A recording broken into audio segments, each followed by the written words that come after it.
નમસ્કાર વિદ્યાર્થી મિત્રો, આજે આપણે ભણીશું આહારના ઘટકો એટલે કે કોમ્પોનન્ટ ઓફ ફૂડ.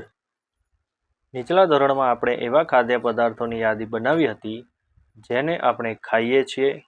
ભારતના વિવિધ ભાગોમાં ખાવામાં આવતા ખાદ્ય પદાર્થો વિશે પણ આપણે ઓળખ મેળવી હતી તથા તેને નકશામાં અંકિત કર્યા હતા.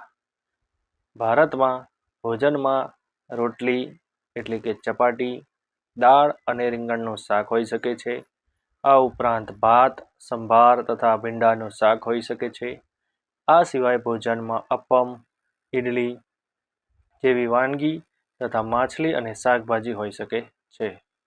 અથાણા એટલે કે પિકલ જેવી વાનગી પણ સામેલ થઈ શકે છે. વિવિધ પ્રદેશોના આહારમાં કેટલાક ઉદાહરણો કોષ્ટકમાં આપવામાં આવેલા છે, એ આપણે કોષ્ટકમાં જોઈશું અને ઉમેરીશું. કોષ્ટક છે આ. પંજાબમાં અનાજની વાનગી મકાઈનો રોટલો, દાળ અને માંસની વાનગીમાં રાજમા, વાલના બીજ, શાકભાજીમાં સરસવનું શાક અને અન્યમાં ઘી અને દહીં. આંધ્રપ્રદેશમાં ભાત, દાળ અને માંસની વાનગીમાં તુવેરની દાળ અને રસમ, શાકભાજીમાં કંદૂર અથવા તો ટિંડોળા, અન્ય છાશ, ઘી અને અથાણું. આપણે ગુજરાતમાં જોઈએ તો અનાજની વાનગીમાં રોટલી, ભાખરી હોઈ શકે છે. દાળ અથવા તો માંસની વાનગીમાં દાળ ભાત હોઈ શકે છે. શાકભાજીમાં ભીંડા, બટાકા, ટામેટાનું શાક હોઈ શકે છે. અન્યમાં છાશ, ઘી, અથાણું આપણે પણ ખાઈએ છીએ. ક્યારેક ભોજનમાં ખરેખર બધા પ્રકારની વાનગી હોતી નથી. જ્યારે આપણે પ્રવાસ પર નીકળ્યા હોઈએ ત્યારે તે ખાઈ શકીએ છીએ. આપણામાંથી મોટે ભાગે બધા જ પ્રકારની વાનગી ખાવી શક્ય નથી. આહારમાં વિવિધ પ્રકારના ખાદ્ય પદાર્થોના આ પ્રકારના વર્ગીકરણનું કોઈ કારણ હોવું જોઈએ. શું તમે માનો છો કે આપણા શરીરને વિશિષ્ટ ઉદ્દેશ્ય માટે વિવિધ પ્રકારના ખોરાકની આવશ્યકતા હોય છે? વિવિધ પ્રકારના ખાદ્ય પદાર્થોમાં હોય શું? What do different food item contain? આપણે જાણીએ છીએ કે દરેક ખોરાકની વાનગી એક અથવા વધારે પ્રકારના ઘટકોથી બને છે કે જે આપણને વનસ્પતિ અથવા પ્રાણીઓમાંથી મળે છે. આ ઘટકો આપણા શરીર માટે જરૂરી કેટલાક આવશ્યક તત્વો ધરાવે છે. આ દ્રવ્યોને પોષક દ્રવ્યો અથવા તો પોષક તત્વો એટલે કે ન્યુટ્રિયન્ટ કહે છે. આપણા આહારના મુખ્ય પોષક દ્રવ્યો કાર્બોદિત એટલે કે કાર્બોહાઈડ્રેટ, પ્રોટીન, ચરબી, વિટામિન તથા ખનિજ ક્ષારો એટલે કે મિનરલ્સ. આ ઉપરાંત આહારમાં પાચક રેસાઓ એટલે કે ડાયટરી ફાઇબર તથા પાણી પણ સામેલ છે, જેની આપણા શરીરને આવશ્યક છે. તો આપણા શરીરને આવશ્યક પોષક તત્વો એટલે કે ન્યુટ્રિયન્ટ કયા કયા છે? પોષક દ્રવ્યોમાં કોણ આવે? કયા કયા આવે? તો કે કાર્બોદિત એટલે કે કાર્બોહાઈડ્રેટ, પ્રોટીન, ચરબી એટલે કે ફેટ્સ, વિટામિન્સ, ખનિજ ક્ષારો એટલે કે મિનરલ્સ અને રેસાઓ એટલે કે ડાયટરી ફાઇબર અને પાણી પણ સમાવેશ થાય છે. શું બધા ખાદ્ય પદાર્થમાંથી આ બધા પોષક દ્રવ્યો મળે છે? કેટલીક સરળ પદ્ધતિ દ્વારા આપણે તે ચકાસી શકીએ છીએ કે રાંધેલા ખોરાકમાં કે કાચી સામગ્રીમાં એક અથવા વધારે પોષક દ્રવ્યો હાજર હોય છે. કાર્બોદિત એટલે કે કાર્બોહાઈડ્રેટ, પ્રોટીન તથા ચરબીના પરીક્ષણની કસોટી અન્ય પોષક દ્રવ્યોના પરીક્ષણની સરખામણીમાં સરળ છે. તો ચાલે આપણે આ પરીક્ષણો કરીને બધા જ અવલોકનોને કોષ્ટક 1.2માં નોંધીએ.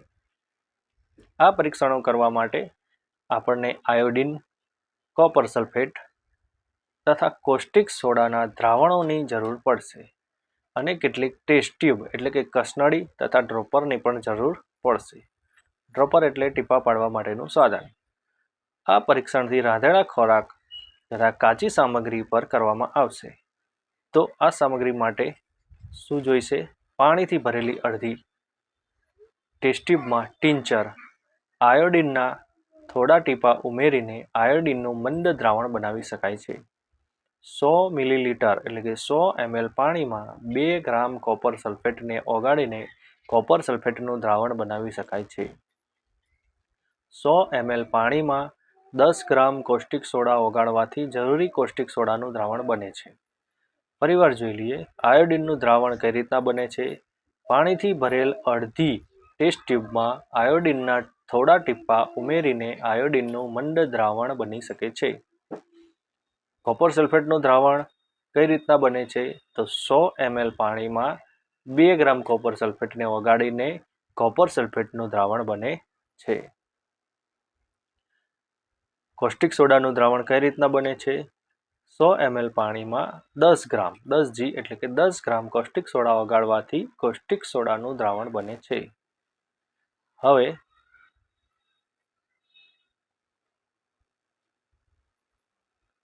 જો જરૂરી દ્રાવણ તૈયાર સ્વરૂપે ન હોય તો તેને તૈયાર કરી શકાય છે, જે આપણે જોયું. હવે વિવિધ ખાદ્ય પદાર્થોનું પરીક્ષણ કરીને જોઈએ તેમાં કાર્બોદિત એટલે કે કાર્બોહાઈડ્રેટ હાજર છે કે નહીં. કાર્બોદિત ઘણા પ્રકારના હોય છે. આપણા ભોજનમાં જોવા મળતા કાર્બોદિત પદાર્થો સ્ટાર્ચ તથા શર્કરા એટલે કે સુગરના સ્વરૂપમાં હોય છે. ખાદ્ય પદાર્થોમાં સ્ટાર્ચ હોય તો આપણે તેનું સરળતાથી પરીક્ષણ કરી શકીએ છીએ.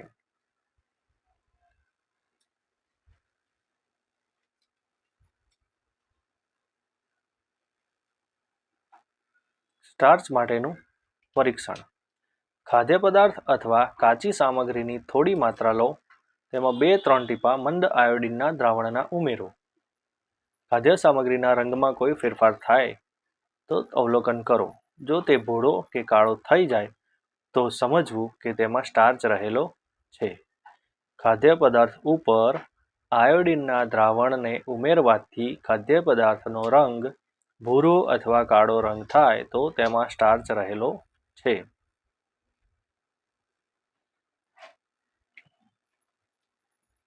આ પરીક્ષણને કોઈ ખાદ્ય સામગ્રી સાથે પુનરાવર્તન કરીને તપાસો કે તેમાં સ્ટાર્ચ છે કે નહીં.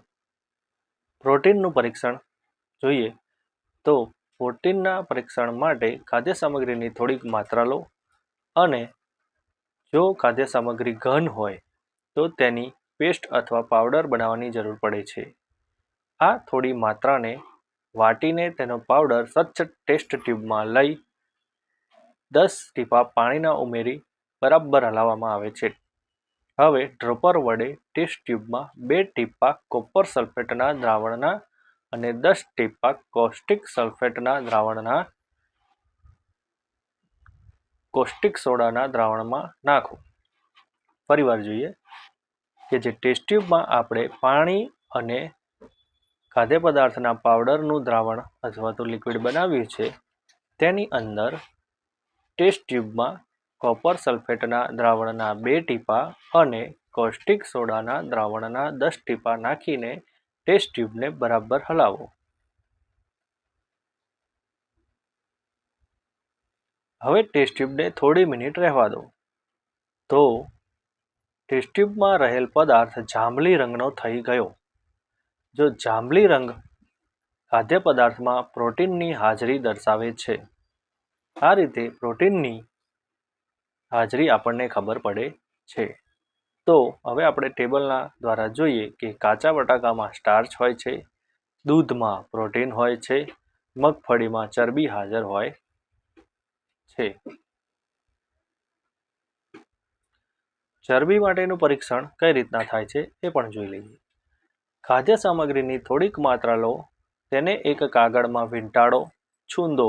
ધ્યાન રાખો કે કાગળ ફાટી જાય નહીં. હવે કાગળને ખોલીને સીધો કરો અને ધ્યાનપૂર્વક તેનું અવલોકન કરો. શું તેના ઉપર તૈલી, ડાઘા, ધબ્બા દેખાય છે? કાગળને પ્રકાશની સામે લાવો. શું તમને ધબ્બામાંથી પસાર થઈને આવતો ધૂંધળો પ્રકાશ દેખાય છે? કાગળ ઉપર તેલના ડાઘા દર્શાવે છે કે ખાદ્ય પદાર્થમાં ચરબીની હાજરી છે. ખાદ્ય પદાર્થમાં ક્યારેક પાણીની હાજરી પણ હોઈ શકે છે. આ સ્થિતિમાં પદાર્થોને કાગળ ઉપર ઘસ્યા બાદ કાગળને સૂકવો. જો ખાદ્ય પદાર્થમાં પાણી હશે તો તે સુકાઈ જશે, પણ જો કાગળ ઉપર તેલના ડાઘા ન દેખાય, સુકાયા પછી તો ખાદ્ય પદાર્થમાં કોઈ પણ પ્રકારની ચરબી ધરાવતો નથી. આ પરીક્ષણ શું દર્શાવે છે કે તમામ ખાદ્ય પદાર્થોમાં ચરબી, પ્રોટીન તથા સ્ટાર્ચ હાજર છે કે નહીં તે આપણે ચેક કરી શકીએ છીએ. આ 3 પોષક દ્રવ્યો કાર્બોદિત, પ્રોટીન તથા ચરબી માટે ખાદ્ય પદાર્થોનું પરીક્ષણ કર્યું. વિટામિન તથા ખનિજસાર જેવા પોષક દ્રવ્યોના પણ વિભિન્ન ખાદ્ય પદાર્થોમાં હાજર હોય છે. શું આ બધા પોષક દ્રવ્યોની આપણને આવશ્યકતા છે?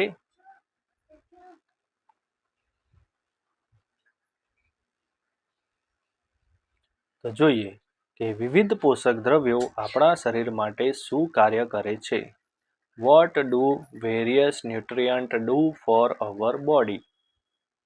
કાર્બોદિત એટલે કે કાર્બોહાઈડ્રેટ મુખ્યત્વે આપણા શરીરને શક્તિ અને ઉર્જા પ્રદાન કરે છે. શું? તો કે કાર્બોહાઈડ્રેટ મુખ્યત્વે આપણા શરીરને શક્તિ અને ઉર્જા પ્રદાન કરે છે. ચરબીથી પણ શક્તિ પ્રાપ્ત થાય છે. હકીકતમાં સમાન જથ્થાના કાર્બોદિતની સરખામણીમાં ચરબીમાંથી વધુ ઉર્જા પ્રાપ્ત થાય છે. એટલે કે સરખું કાર્બોદિત અને સરખું ચરબી હોય તો ચરબીમાંથી આપણને વધારે ઉર્જા પ્રાપ્ત થાય છે. ચરબી અને કાર્બોદિત યુક્ત ખોરાકને ઉર્જા આપવાવાળા ખોરાક એટલે કે એનર્જી ગિવિંગ ફૂડ પણ કહે છે. આપણા શરીરની વૃદ્ધિ તથા શરીરના સમારકામ માટે પ્રોટીનની આવશ્યકતા હોય છે. આપણા શરીરની વૃદ્ધિ અને શરીરના સમારકામ માટે પ્રોટીનની આવશ્યકતા હોય છે. પ્રોટીનયુક્ત અહીંયા ચિત્રની અંદર આપણે દેખાય છે કે કાર્બોદિતના કેટલાક સ્ત્રોતો છે. જેમાં બાજરો, ચોખા, ઘઉં, શક્કરિયું, બટાટા, શેરડી, પપૈયું, તરબૂચ, કેરી, મકાઈ એ કાર્બોદિતના સ્ત્રોત છે. બદામ, તલ, મગફળી એ ચરબીના સ્ત્રોત છે. જ્યારે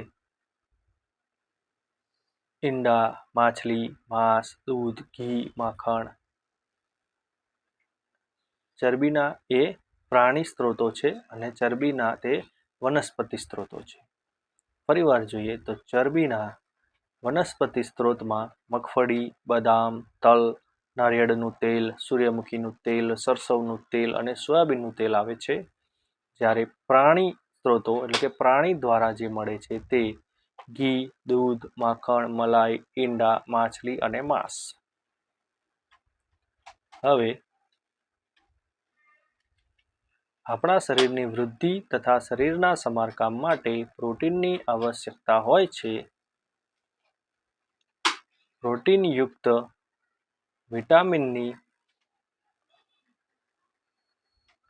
પ્રોટીનયુક્ત ખોરાકને શરીરવર્ધક ખોરાક બોડી બિલ્ડિંગ ફૂડ પણ કહે છે.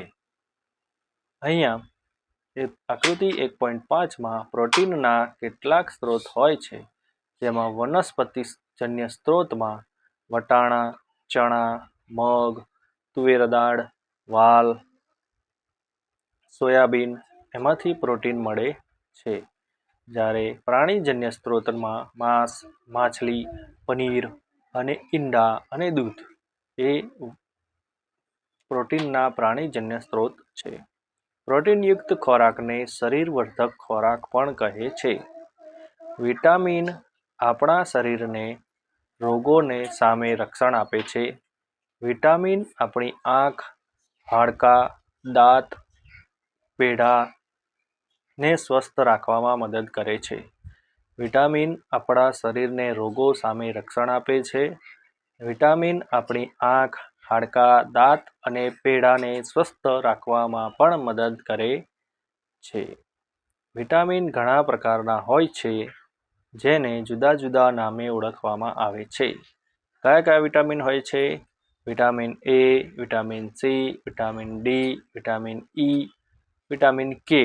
આ ઉપરાંત વિટામિનનો એક સમૂહ પણ છે જેને વિટામિન બી કોમ્પ્લેક્સ કહે છે.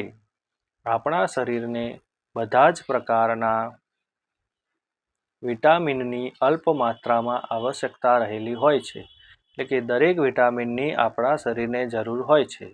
વિટામિન એ આંખો તથા ત્વચાને સુંદર રાખે છે.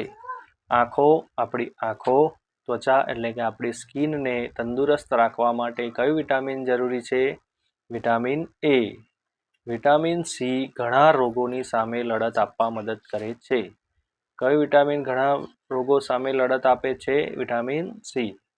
વિટામિન ડી હાડકાં તથા દાંત માટે કેલ્શિયમનો ઉપયોગ કરવામાં આપણા શરીરની મદદ કરે છે. હાડકાં અને દાંત માટે કેલ્શિયમ જરૂરી છે, પણ કેલ્શિયમને વાપરવા માટે વિટામિન ડીનો ઉપયોગ આપણા શરીરને મદદ કરે છે. વિટામિનથી ભરપૂર ખોરાક આકૃતિ 1.6 થી 1.9માં દર્શાવેલી છે. આ આપણા શરીરને ખનિજ ક્ષારોની અલ્પ માત્રામાં આવશ્યકતા હોય છે. પપૈયું, ગાજર, કેરી વિટામિન એના સ્ત્રોત છે. પપૈયું, ગાજર, કેરી, દૂધ અને માછલીનું તેલ. પછી જે વિટામિન બીના સ્ત્રોતમાં ચોખા, ઘઉં, યકૃત. પછી છે વિટામિન સીના સ્ત્રોત જોઈએ તો લગભગ દરેક ખાટા ફળો એટલે કે નારંગી, ટામેટાં, લીંબુ, આમળા, લીલા મરચાં અને જામફળ. વિટામિન ડીના સ્ત્રોત જોઈએ તો યકૃત, દૂધ, ઘી, માખણ, માછલી અને ઈંડા. આપણું શરીર પણ સૂર્યપ્રકાશની હાજરીમાં વિટામિન ડી બનાવે છે. હાલના સમયમાં સૂર્યપ્રકાશમાં અપૂરતા પ્રમાણમાં રહેવાના કારણે ઘણા લોકોમાં વિટામિન ડીની ઉણપ સર્જાય છે. સૂર્યપ્રકાશ આપણને ના મળે તો આપણા શરીરમાં વિટામિન ડીની ઉણપ સર્જાય છે. આયોડિનના સ્ત્રોત જોઈએ તો આદુ આયોડિનનું સ્ત્રોત ગણાય છે. આદુ, માછલી, પાલક વગેરે. ફોસ્ફરસના સ્ત્રોત જોઈએ તો દૂધ, કેળા, ઘઉં અને ચોખા. આયર્ન જોઈએ તો સફરજન, પાલક, જમરૂખ. પછી કેલ્શિયમના સ્ત્રોત જોઈએ તો દૂધ અને ઈંડા. હવે આપણે જોઈએ તો આપણા શરીરને ખનિજ ક્ષારોની અલ્પ માત્રામાં આવશ્યકતા હોય છે. શરીરના યોગ્ય વિકાસ તથા સારા સ્વાસ્થ્ય માટે પ્રત્યેક ખનિજ ક્ષાર આવશ્યક છે. વિવિધ ખનિજ ક્ષારોના કેટલાક સ્ત્રોત આકૃતિ 1.10માં છે જે આપણે જોયા. ખનિજ ક્ષાર કયા? તો આયોડિન કે જે આપણને આદુ, પાલક, માછલીમાંથી મળે છે. ખનિજ ક્ષાર ફોસ્ફરસ જે આપણને દૂધ, કેળા, ઘઉં, ચોખામાંથી મળે છે. આયર્ન કેટલાક સ્ત્રોત જે કે યકૃત, સફરજન અને પાલકમાંથી મળે છે. કેલ્શિયમ તો દૂધ અને ઈંડામાંથી મળે છે. મોટાભાગના ખાદ્ય પદાર્થોમાંથી એકથી વધુ પોષક દ્રવ્યો હોય છે. આપણે કોષ્ટક 1.2માં અવલોકનને લગતા સમય આ બાબત નોંધી હશે. જો કે આપેલી કાચી સામગ્રીમાં કોઈ પણ એક નિશ્ચિત પોષક દ્રવ્યોની માત્રા બીજા પોષક દ્રવ્યોની માત્રાથી વધારે કે ઓછી હોઈ શકે છે.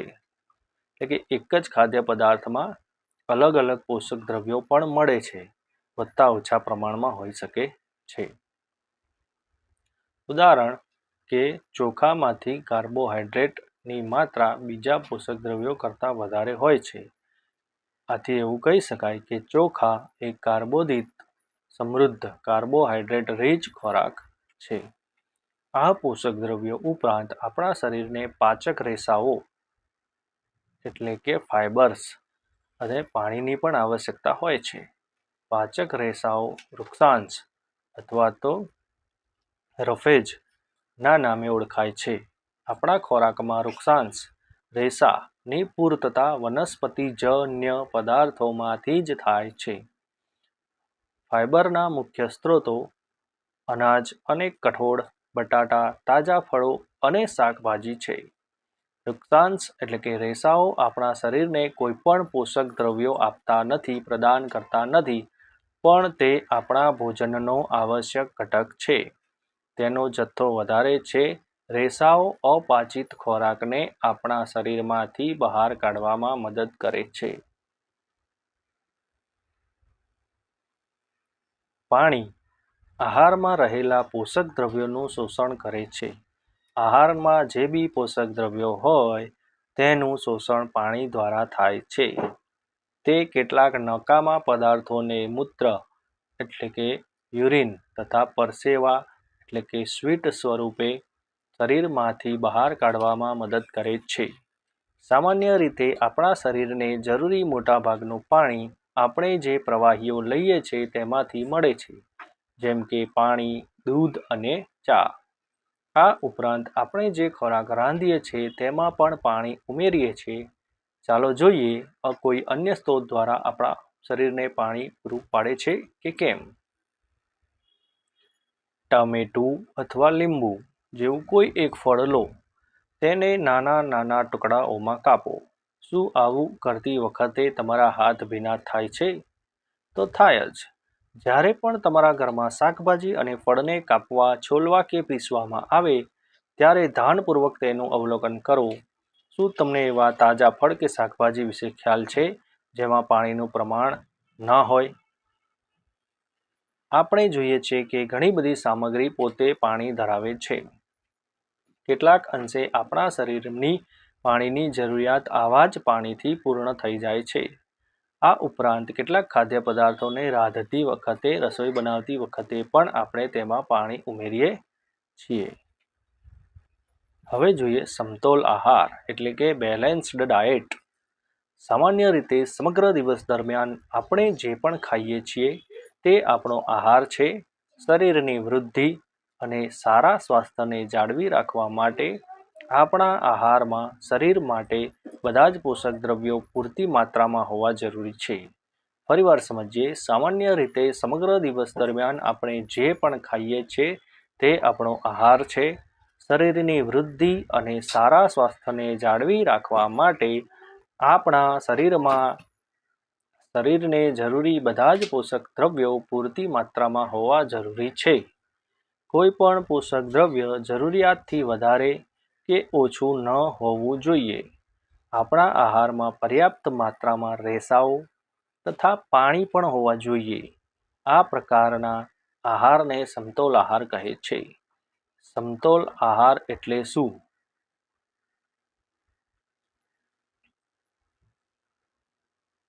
કોઈ પણ પોષક દ્રવ્યો જરૂરિયાતથી વધારે કે ઓછું ન હોવું જોઈએ. આપણા આહારમાં પર્યાપ્ત માત્રામાં રેસાઓ તથા પાણી પણ હોવા જોઈએ અને બધા જ પોષક દ્રવ્યો આપણને મળી રહે તેવા આહારને સમતોલ આહાર કહે છે. શું તમને લાગે છે કે પ્રત્યેક વય જૂથના વ્યક્તિઓને એક જ પ્રકારના આહારની આવશ્યકતા હોય છે? શું તમને એવું પણ લાગે છે કે આપણો સમતોલ આહાર શારીરિક કાર્ય ઉપર આધાર રાખે છે? એક અઠવાડિયા સુધી તમે જે પણ આહાર લો છો તેનો એક ચાર્ટ તૈયાર કરો. તપાસો કે દરરોજ જે ખોરાક લઈએ છીએ તેમાં બધા પોષક દ્રવ્યો હાજર છે કે નહીં. કઠોળ એટલે કે પલ્સીસ, મગફળી, ગ્રાઉન્ડનટ, સોયાબીન, અંકુરિત બીજ, મગ અને ચણા, આથવણવાળો ખોરાક એટલે કે ફર્મેન્ટેડ ફૂડ એટલે કે સાઉથ ઇન્ડિયન ફૂડ જેમ કે ઇડલી, લોટનું મિશ્રણ, મિસ્સી રોટી, કઠોળના બનેલા થેપલા, કેળા, પાલક, દાળિયા, ગોળ, પ્રાપ્ય શાકભાજી અને આવા પ્રકારના અન્ય ખોરાક ઘણા બધા પોષક દ્રવ્યો પૂરા પાડે છે. તેથી કોઈપણ વ્યક્તિ મોંઘી ખાદ્ય સામગ્રી સિવાય પણ સમતોલ આહાર લઈ શકે છે. યોગ્ય પ્રકારનો આહાર લેવા એ માત્ર પૂરતું નથી, તે યોગ્ય રીતે રાંધેલો પણ હોવો જરૂરી છે. પહેલી એ જાણવા માટે ઉત્સાહી છે કે શું પ્રાણીઓના ખોરાકમાં પણ આ બધા પોષક દ્રવ્યો હાજર હોય છે? શું પ્રાણીઓને પણ સમતોલ આહારની આવશ્યકતા રહેલી છે? પહેલીની વાત આપણે કરીશું. યોગ્ય પ્રકારનો આહાર લેવો હોય એ માત્ર પૂરતું નથી, પરંતુ તે યોગ્ય રીતે રાંધેલો પણ હોવો જોઈએ, જેથી તેના પોષક તત્વો નષ્ટ ન થાય. ખોરાક રાંધવાથી અને તેની તૈયારીમાં પણ પોષક તત્વો નષ્ટ થઈ જાય છે કે નહીં, તો આપણે સમજીએ.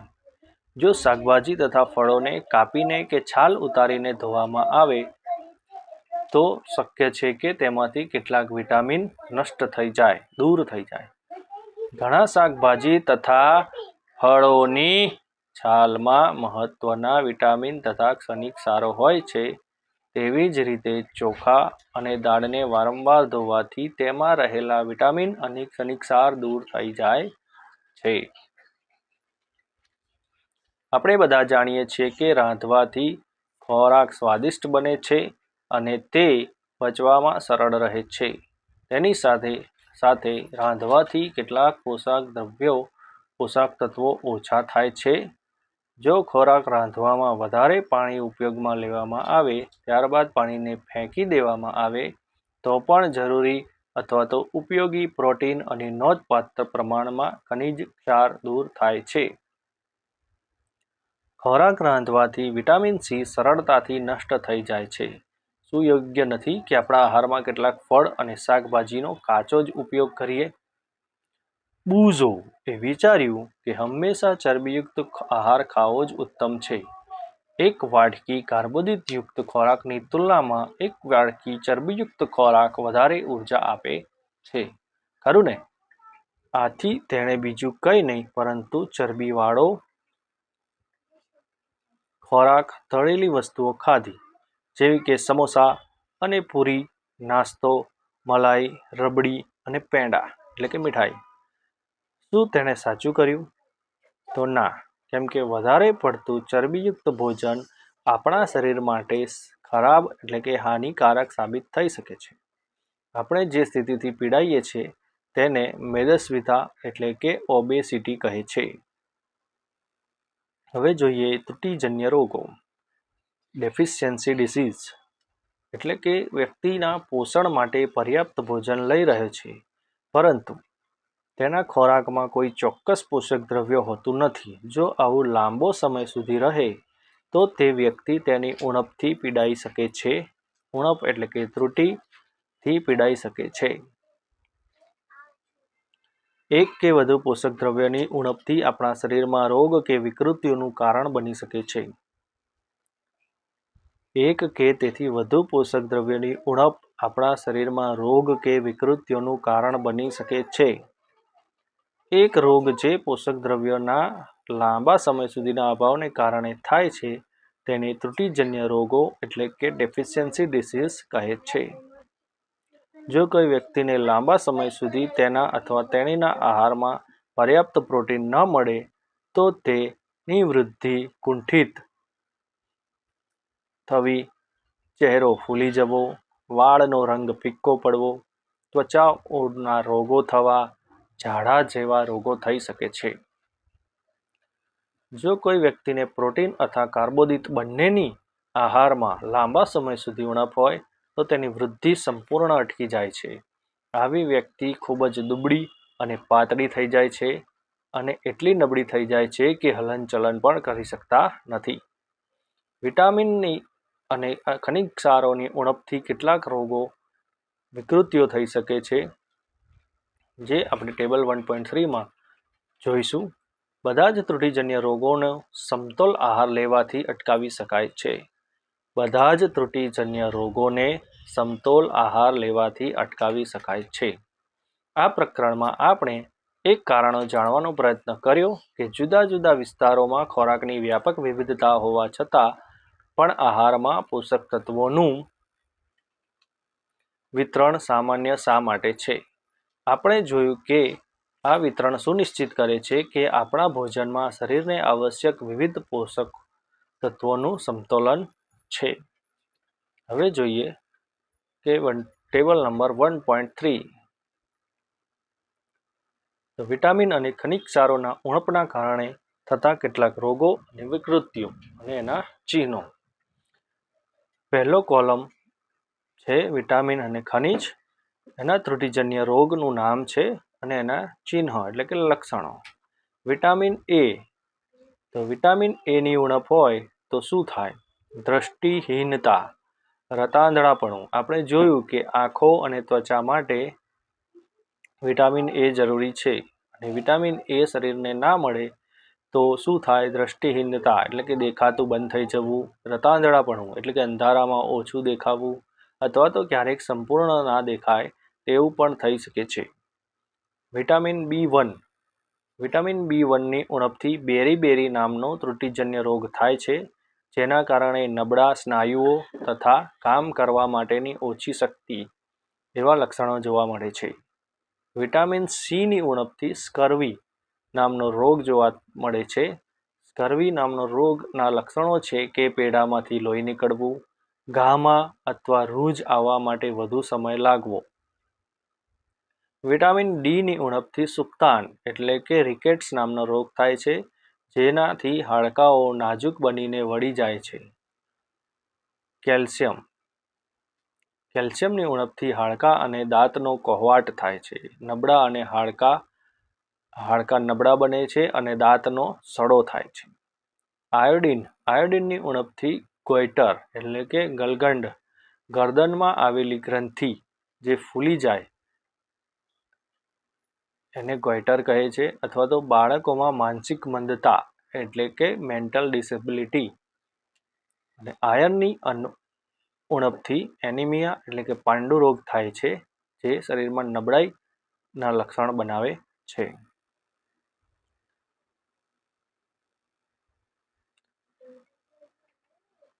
ફોર્ટિફાઈડ નામનો લોગો આપેલો છે.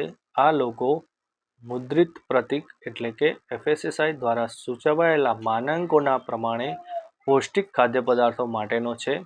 પૌષ્ટિકીકરણ એટલે કે મુખ્ય ખાદ્ય પદાર્થો જેવા કે ચોખા, ઘઉં, તેલ, દૂધ અને મીઠાના પૌષ્ટિકતા વધારવા માટે મહત્વના વિટામિનો અને ખનિજ ક્ષારો ઉમેરવામાં આવે છે. અહીંયા આપણને અમુક શબ્દ ગુજરાતી અને અંગ્રેજીમાં આપેલા છે. સમતોલ આહાર એટલે કે બેલેન્સ્ડ ડાયટ, બેરી-બેરી એટલે કે બેરી-બેરી, કાર્બોદિત એટલે કે કાર્બોહાઈડ્રેટ, ઉર્જા એટલે કે એનર્જી, ચરબી એટલે કે ફેટ્સ, ખનિજ ક્ષાર એટલે કે મિનરલ્સ, પોષક દ્રવ્યો અથવા તો પોષક તત્વો એટલે કે ન્યુટ્રિયન્ટ, પ્રોટીન એટલે કે પ્રોટીન, રેસા વૃક્ષાંશ એટલે કે રફેજ, સ્કર્વી, સ્ટાર્ચ એટલે કે સ્ટાર્ચ અને વિટામિન એટલે કે વિટામિન્સ. હવે આપણે જોઈએ સારાંશ. આપણા ખોરાકમાં મુખ્ય પોષક તત્વો કયા હોય છે? કાર્બોદિત, પ્રોટીન, ચરબી, વિટામિન અને ખનિજ ક્ષાર હોય છે. આ ઉપરાંત આહારમાં પાચક રેસાઓ એટલે કે વૃક્ષાંશ અને પાણી પણ હોય છે. કાર્બોદિત અને ચરબી આપણા શરીરને મુખ્યત્વે શક્તિ અને ઉર્જા પ્રદાન કરે છે. પ્રોટીન અને ખનિજ ક્ષારોની આવશ્યકતા આપણા શરીરની વૃદ્ધિ તથા સમારકામ માટે હોય છે. વિટામિન આપણા શરીરને રોગો સામે રક્ષણ આપે છે. દરેકનું અલગ અલગ કામ છે. જો કાર્બોદિત અને ચરબી એ આપણા શરીરને શું આપે છે? શક્તિ એટલે કે ઉર્જા આપે છે. પ્રોટીન અને ખનિજ ક્ષાર શું કરે છે? શરીરની વૃદ્ધિ અને સમારકામ કરે છે. વિટામિન આપણને રોગો સામે રક્ષણ આપે છે. અને સમતોલ આહાર શરીર માટે આવશ્યક બધા જ પોષક તત્વો તથા પર્યાપ્ત પાચક રેસાઓ અને પાણી પૂરતી પ્રમાણમાં પૂરા પાડે છે. આપણા આહારમાં લાંબા સમય સુધી એક અથવા વધારે પોષક તત્વોની ઉણપ હોય તો ત્રુટિજન્ય રોગો અને વિકૃતિઓ ઉત્પન્ન થઈ શકે છે. હવે આપણે જોઈશું સ્વાધ્યાય અને તેનું સોલ્યુશન. પ્રશ્ન 1. આપણા ખોરાકના મુખ્ય પોષક તત્વોના નામ લખો. તો જવાબ છે કે પ્રોટીન, ચરબી, વિટામિન, ખનિજ તત્વો અને કાર્બોદિત પદાર્થો વગેરે આપણા ખોરાકના મુખ્ય પોષક તત્વો છે. હવે પ્રશ્ન નંબર 2 કે નીચે આપેલાના નામ લખો. તો પોષક દ્રવ્યો કે જે આપણા શરીરને ઉર્જા પ્રદાન કરે છે એવા પોષક તત્વોના નામ અથવા તો દ્રવ્યોના નામ આપણે લખવાના છે. તો જવાબ આવશે કાર્બોદિત પદાર્થો અને ચરબી કે જે આપણા શરીરને મુખ્યત્વે ઉર્જા પ્રદાન કરે છે. પછી છે પોષક તત્વો કે જે આપણા શરીરની વૃદ્ધિ અને જાળવણી માટે જરૂરી છે. તો એનો જવાબ છે કે પ્રોટીન તત્વો. પ્રોટીન તત્વો આપણા શરીરની વૃદ્ધિ અને જાળવણી માટે જરૂરી છે. વિટામિન કે જે આપણી સારી દ્રષ્ટિ માટે જવાબદાર છે. તો એનો જવાબ છે વિટામિન એ. આપણી સારી દ્રષ્ટિ માટે જવાબદાર કોણ છે? તો વિટામિન એ. પછી છે ખનિજ કે જે હાડકાં સ્વસ્થ રાખવા માટે આવશ્યક છે. એ એટલે કે કેલ્શિયમ અને ફોસ્ફરસ. કેલ્શિયમ અને ફોસ્ફરસ એ આપણા હાડકાંને સ્વસ્થ રાખવા માટે ખૂબ જરૂરી છે, આવશ્યક છે. 2 એવા ખાદ્ય પદાર્થનું નામ લખો કે જેમાં પોષક દ્રવ્ય પૂરતી માત્રામાં ઉપલબ્ધ હોય. ચરબી. ચરબી આપણને કયા ખાદ્ય પદાર્થમાંથી મળશે? તો માંસ, ઈંડા, તેલ અને ઘી. આ ખાદ્ય પદાર્થમાંથી ચરબી આપણને પૂરતા પ્રમાણમાં મળતી હોય છે. પછી છે સ્ટાર્ચ. સ્ટાર્ચ આપણને બટાટા, ચોખા, ઘઉં અને મકાઈ જેવા ખાદ્ય પદાર્થમાંથી મળે છે. પછી છે વૃક્ષાંશ, પાચક રેસા અથવા તો ફાઇબર્સ. તો તે આપણને મળે છે લીલા શાકભાજી અને આખા અનાજમાંથી. પ્રોટીન આપણને માછલી, દૂધ અને કઠોળ જેવા ખાદ્ય પદાર્થમાંથી આપણને બધા જ પ્રોટીન મળતા હોય છે. હવે સાચા વિધાન માટે ખરાની નિશાની કરવાની છે. તો માત્ર ભાત, ચોખા ખાવાથી આપણને શરીરના પોષણની આવશ્યકતાઓ પૂરી કરી શકીએ છીએ. તો માત્ર ભાત ખાવાથી કરી શકાય? ન કરી શકાય. તો ત્રુટિજન્ય રોગોનો અટકાવ સમતોલ આહાર ખાવાથી થાય છે. તો ખરું. ત્રુટિજન્ય રોગો એટલે કે કોઈપણ વિટામિન, પ્રોટીન, ખનિજ તત્વની આપણા શરીરમાં ઉણપ એટલે કે ત્રુટિ હોય તો તેવા રોગોનો અટકાવ સમતોલ આહાર ખાવાથી થાય. શરીર માટે સમતોલ આહારમાં વિવિધતાસભર ખાદ્ય પદાર્થો હોવા જોઈએ. ખરું.